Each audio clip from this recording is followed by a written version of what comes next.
여러분들이 자동차를 선택할 때 가장 중요하게 생각하는 가치는 무엇인가요?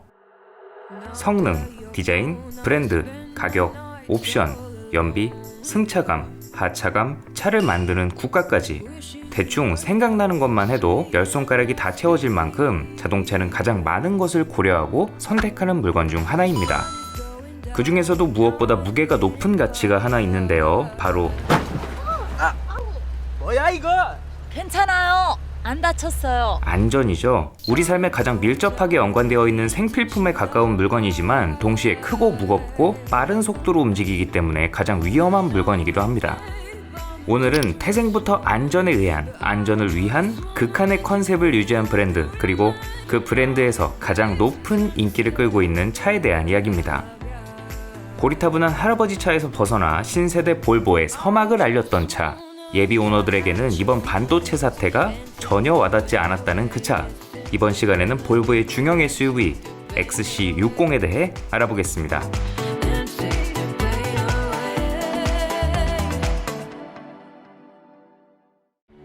먼저 이 볼보라는 브랜드에 대해 짧게 알아볼 필요가 있는데요. 이제는 많은 분들이 알고 있듯 볼보는 북유럽 스칸디나비아 반도에 자리한 스웨덴 출신 브랜드입니다.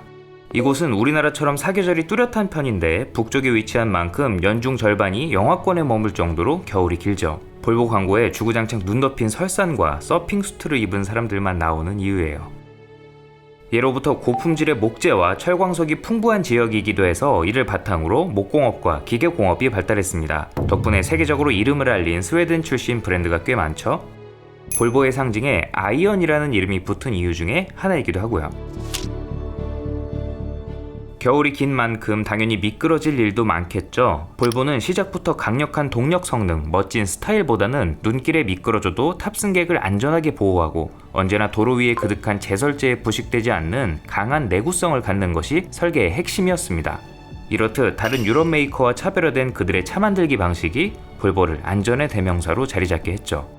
창립에 얽힌 유라도 흥미로운데요. 1920년대 평소 자동차에 관심이 많던 스웨덴의 경제학자 아서 가브리엘슨과 당시 스웨덴 최고 베어링 제조업체 SFK의 엔지니어 구스타프 라르소는 어느 날 가진 만찬에서 자동차 사업에 대한 이야기를 나누게 됩니다. 긴 대화 끝에 그들이 내린 결론은 아무리 크게 때려박아도 안 죽는 차를 만들어보자. 두 사람은 내친김에 테이블 위에 냅킨을 뒤집어 차대를 쓱쓱 그려봤고 이것이 1927년 볼보의 설립으로 이어졌습니다. 훗날 이 스케치는 볼보의 첫 번째 자동차 OV4 야곱이 됐죠. 시작부터 남다른 이 회사의 안전 덕후 기질은 이후로도 계속됐습니다. 유리를 겹겹이 붙여 파손 시 바스라지도록 한 라미네이트 안전 유리를 50년대 선보였고 무엇보다 항공기 조종석에서 영감을 받아 어깨끈을 더한 3점식 안전벨트를 세계 최초로 개발했음에도 모든 승객의 안전에는 차별이 있어서는 안 된다며 특허를 풀었던 건 볼보라는 브랜드가 자동차 안전을 어떻게 바라보고 있는지 짐작할 수 있는 대목이죠. 90년대에는 사이드 에어백 및 커튼 에어백을 선보이는 등 이후로도 안전에 대한 고집은 멈추지 않았습니다. 능동형 저속 추돌 방지 장치인 이 시스템도 가장 먼저 선보였어요. 하지만 지금은 신차로 판매되는 거의 모든 자동차들이 안전해졌습니다. 소재와 설계 기술의 발달로 날이 갈수록 높아지는 충돌 안전성 시험에 대응했고 탑승객의 상해를 줄이기 위해 많은 수의 에어백을 동원했죠. 많은 제조사들은 차를 튼튼하게 만드는 것에 전문가 수준이 되어가고 있었고 단단하게 만드느라 늘어난 무게로 인해 굼뜨고 연비가 나빠지는 문제를 무엇으로 어떻게 해결할지에 몰두하기 시작했죠. 하지만 안전 덕후 볼보 여기에서 만족할 리 없죠. 창업자의 정신에 빙의한 연구진들은 다시 머리를 모았고 그들이 내린 결론은 아니 잠깐 아예 사고를 안 나게 하면 되잖아. 이렇게 탄생한 장치가 바로 차가 스스로 브레이크를 밟아 사고를 막는 저속 추돌 방지 장치 시티 세이프티 시스템입니다. 초기에는 시속 50km 이하의 속도에서 앞차의 급정거에 대처하는 정도로 기능이 제한적이었지만 이후 다양한 센서 및 레이더, 카메라까지 더하면서 고속주행 환경, 자동차뿐만 아니라 보행자와 자전거, 동물을 인식해 사고를 방지하는 단계까지 이루고 있습니다. 앞으로 펼쳐질 자율주행 환경의 가장 핵심이 되는 기술이기도 하죠. 그리고 이 기능은 오늘 소개할 XC60에 처음 탑재됐습니다. 여담으로 이름 XC60의 XC는 크로스컨트리를 뜻하는데 육상경기 크로스컨트리처럼 잘 닦인 도로가 아닌 거친 들판이나 돌길 같은 자연지형을 극복해 달린다는 의미로 붙여졌어요. 세단 베이스의 지상고를 높이고 사륜 구동을 더한 모델에도 크로스 컨트리라는 이름을 붙이는 것을 떠올리면 뭔가 싶지만 아무튼 애초부터 SUV로 설계된 좀 더 본격적인 모델에만 이 XC라는 차명을 사용하기로 했나 보네요. 근데 이때까지만 해도 본인들도 헷갈린 모양인데 후속 차종이 V90 크로스 컨트리로 자리를 잡으면서 확실히 정립된 것으로 보입니다. 지금도 볼보가 과연 프리미엄 브랜드인가에 대해서는 다양한 의견이 오가고 있지만 분명한 건 볼보는 예나 지금이나 고급차를 만드는 브랜드였습니다. 이전에 포드가 볼보를 비롯해 제규어와 랜드로버, 에스턴 마틴 등을 공격적으로 인수한 이유 역시 유럽의 프리미엄 메이커를 통해 수익을 높이고 더 나아가 포드의 브랜드 가치를 높이기 위함이 컸죠. 실제로 이후 자사의 링컨과 머큐리를 한데 묶어 프리미엄 오토모티브 그룹을 출범하기도 했어요. 이렇게 포드와 한 식구가 된 볼보는 기술 공유를 통해 다양한 모델을 개발했습니다. 특히 브랜드의 첫 번째 SUV XC90을 출시해 프리미엄 SUV 시장에서 쏠쏠한 재미를 보고 있었고 자신감을 얻어 태동기였던 컴팩트 SUV 시장까지 노리게 되죠. 당시 프리미엄 컴팩트 SUV 시장은 BMW X3와 랜드로버 프리랜더 등 극히 일부 차종만 있었고 부랴부랴 다양한 브랜드에서 신차를 준비하는 단계였기 때문에 충분히 해볼 만한 싸움이었습니다. 2007년 공개된 XC60의 컨셉트카는 기존에 봐오던 볼보를 떠올리면 정말이지 파격적인 모습이었습니다. 두꺼운 철판과 면이 돋보이는 심플한 디자인이 장갑차같이 견고한 느낌을 줬지만 단정함을 넘어 보수적이고 노잼이었던 과거 볼보와는 달리 벤츠 출신 디자이너 스티브 마틴이 주도한 볼보의 새로운 얼굴은 그저 순둥하기 그지없던 이전 모델들과 달리 멀리서 봐도 한눈에 볼보임을 알 수 있도록 다부진 근육과 강렬한 램프 디자인으로 존재감을 강조한 디자인이었죠. 이윽고 2008년 선보인 양산형 모델 역시 컨셉트카의 비현실적인 요소만 다듬어졌을 뿐 전체적인 인상은 크게 다르지 않았습니다. 벤츠 디자이너의 손을 타서일까요? 엠블럼을 중심으로 전개되는 벤츠의 디자인처럼 더 커진 아이언 마크가 시선을 사로잡는 전면부는 다른 모델에서는 찾아보기 힘들었던 날카로운 선을 사용해 꽤나 공격적인 인상이었습니다.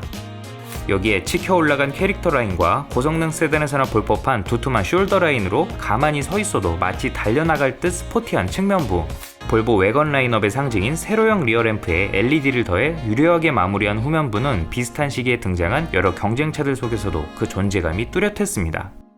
전체적으로 더 이상 고리타분한 부모님 차가 아닌 그 자녀가 타고 나와도 전혀 어색하지 않은 볼보였죠. 실내는 준대형 세단 S80을 출시하며 전면에 내세웠던 스칸디나비안 럭셔리를 그대로 따랐습니다. 기능을 충실히 따르는 형태는 볼보의 다른 모델과 궤를 같이 하면서도 깔끔하긴 하지만 어딘가 심심해 보이기도 했던 수평형 대시보드를 운전자 중심 구조로 비틀어 스포티한 느낌을 더했습니다. 센터 패시아 상단에 툭 튀어나와 있던 팝업식 스크린 대신 터치스크린 내비게이션을 계기판과 동일 선상에 배치해 편의성을 높였고 이 모든 요소를 해치백 C30에서 선보인 J커브 형태로 부드럽게 떨어지는 플로팅 패널에 깔끔하게 배치했습니다. 덕분에 자동차의 실내라기보단 나무나 쇠를 깎아 만든 가구에 가까워 보이기도 했어요. 한술 더 떠 센터 패시아 후방에 수납 공간을 만든 것도 재치가 돋보이는 부분이었죠. 간접 조명으로 은은하게 비추는 아날로그 계기판도 그렇고요. 내장재는 밝은 색과 어두운 색을 적절하게 배치해 조화를 이뤘고 센터 패시아 포인트를 나무 장식으로 할지 금속 장식으로 할지에 따라 분위기가 많이 달라졌습니다. 생긴 것부터 남다른 시트는 편안함이 돋보였고 여기에 운전석 메모리 시트와 후방 충돌 시 반동, 일명 위플래시로 인한 목 부상을 방지하는 윕스 시스템을 적용하기도 했습니다. 이때까지만 해도 고급 옵션이었던 파노라마 선루프를 기본 적용한 것도 세일즈 포인트였죠. 무난한 공간의 뒷좌석은 어린아이가 탔을 때 안전벨트를 제대로 이용할 수 있도록 시트 방석을 높이는 부스터 시트를 내장했습니다. 또 치켜 올라간 엉덩이 덕분에 후방 시야가 좁아진 것을 고려해 뒷좌석 탑승객이 없을 땐 헤드레스트를 접도록 해 시야 확보에 도움을 줬어요. 트렁크 공간은 경사진 D필러로 손해를 보긴 했지만 좌우 벽을 최대한 밀착해 수직에 가깝게 만들었고 무엇보다 4대2대4로 접히는 2열을 모두 접으면 완전히 평평한 공간이 펼쳐져 적재 편의성이 상당히 높았습니다. 모하비에는 없던 전동 트렁크도 전체적으로 스포티한 디자인과 두꺼운 차체 때문에 크기에 비해 실내 공간은 넉넉하진 않았지만 곳곳에 실용성이 돋보이는 아이디어를 더해 이를 상쇄하고자 한 것은 오랜 기간 외건을 만들어 온 짬이 느껴지는 부분이었죠. 파워트레인은 XC90과 S80에 올라갔던 2.4L 직렬 5기통 디젤과 6단 자동 변속기 AWD를 더한 모델을 시작으로 나중에 6기통 3.0L 터보 가솔린, 5기통 2.0L 엔트리 디젤 모델이 새롭게 추가됐습니다. 이때까지만 해도 SUV는 당연히 디젤이라는 공식이 만연했고 실제로 볼보의 특징 중 하나인 5기통 D5 모델 역시 성능과 연비의 균형이 잘 맞춰져 있다는 평가를 받았습니다. 험로보다는 잘 닦인 도로를 달리는 도시명 SUV를 지향했기 때문에 정숙성과 부드러운 주행 감각이 돋보였습니다. SUV조차 날카롭게 만들어버리는 독일차의 감각보다는 랜드로버같이 승차감을 중시하는, 즉 조금은 출렁이는 전형적인 고급 SUV의 감각이었죠. 덕분에 부쩍 스포티해진 외관에 비해 주행 성능은 이전의 볼보와 별 다를 바 없는 순둥이라는 평가를 받기도 했습니다. 다만 볼보의 전문 분야인 안전만큼은 확실히 독일차와 차별화했습니다. 사각지대 경보장치인 블리스, 차선 이탈 경고를 기본 적용했고 여기에 자동 긴급 제동 기능을 내장한 시티 세이프티가 본격적으로 탑재된 첫 번째 볼보였습니다. 10년이 훌쩍 지났지만 지금 판매되는 차들과 비교해도 크게 뒤지지 않는 구성이었죠. 2009년 국내에 정식 출시된 1세대 XC60은 독일차와 일본차 중심으로 이어져 온 국내 수입차 시장에 피로감을 느꼈던 소비자들에게 새로운 선택지를 제공해 나름의 존재감을 뽐냈습니다. 무엇보다 프리미엄 컴팩트 SUV라는 장르 자체가 신선함을 줬죠. 이후 등장한 독일 브랜드 경쟁차와 비슷한 가격은 걸림돌이었지만 개중에는 저렴한 축에 속했고 판매량을 끌어올리며 고리타분한 브랜드의 이미지를 씻어냈는데 결정적인 역할을 했습니다. 물론 신호탄은 해치백 C30이 쏘아올렸지만 이 XC60은 필살기에 가까웠다고 봐도 과언이 아니죠. 다만 집안에 또 우환이 생겼죠. 역시나 빠지면 섭한 2008년 그 위기로 인해 자금난을 겪던 포드가 볼보를 매물로 내놓은 것도 이쯤이었습니다. 제규어와 랜드로버는 일찌감치 팔아버렸지만 볼보만큼은 끝까지 붙들고 있었죠.